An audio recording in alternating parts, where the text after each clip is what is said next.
Okay, let's go ahead and scroll down to take a look at the third example. So what we're tackling in this example is the idea of what happens to the data that the user inputs into various inputs on a form once they've submitted it.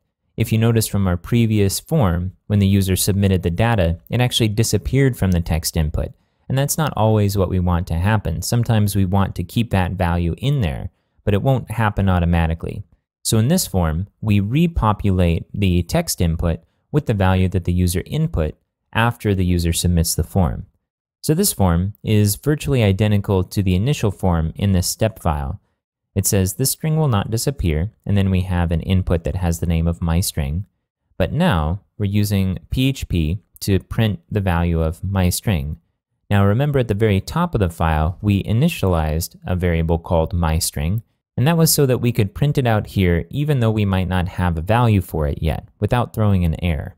So all we're doing within this value attribute is printing myString. So the value attribute in a text input or text area input will determine what the text is that displays in that input. And then at the end of our form, we have a submit button that says save myString. And then finally, we have our hidden input, which has the name of action, which again is the way that we're going to delineate to PHP exactly which form was submitted. And the value for this one is called persist. Okay, so we've gone through this file the way PHP would see it the first time that it renders it. Let's go ahead and jump to the browser, make sure that this file is saved, and let's go ahead and make sure that the text has been removed from test.php at the end of the URL and hit enter in order to refresh the page.